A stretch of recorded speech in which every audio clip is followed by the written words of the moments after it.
Aloha everyone, welcome to part 2 of the van build series. This video is going to be all about the floor, what it's made of, the different layers I used, and how I installed it. If you missed all the prep work for the floor, from the grinding off any rust to cleaning it off to priming it with a rust primer, definitely give part 1 a watch because I give the rundown on how I did all that in that video. And if you did already watch that, welcome here and let's get into it. All right, so I just got my floor, well, part of it. We're gonna see how this bad boy fits in there. I'm very excited.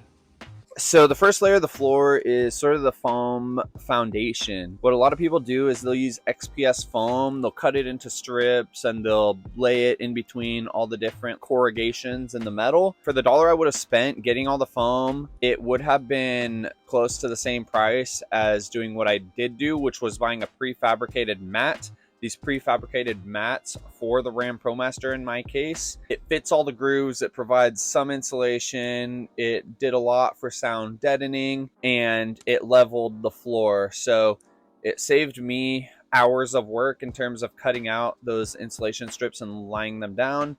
And it was, at the end of the day, it was about the same price point. It might have cost an extra $30 or so for the already made foam mat, but that, in my opinion, was worth it to have it already sized pretty much perfectly for my van and to save me all that labor. So that foam mat was already cut into the shape that the floor needed to be. That was the benefit of the prefabricated mat.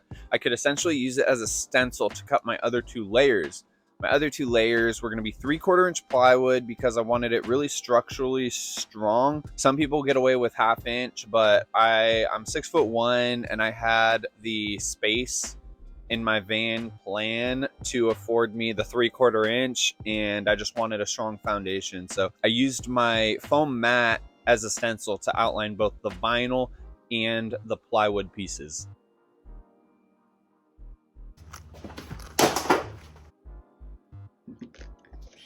All right, and cut.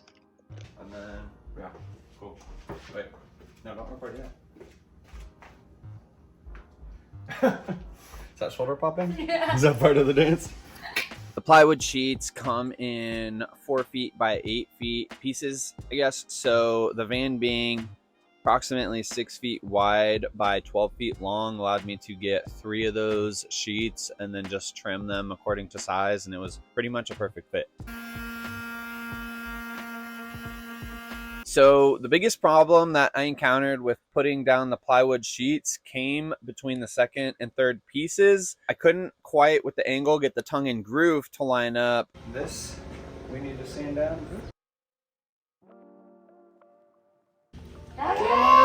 So those corners need to be taken in. Then you set a little bit off of. I think a little tiny bit off of this. Okay. Almost. Not out of the woods yet. Okay. Here's what we're gonna do. You're gonna kind of like so, and I'll go in from that side and pass it up to you.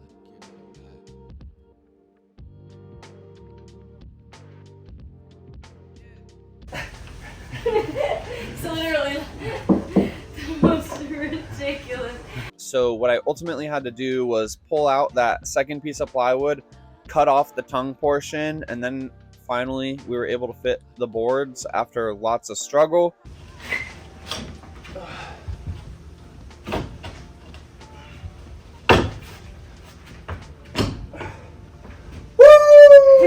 That's so sick!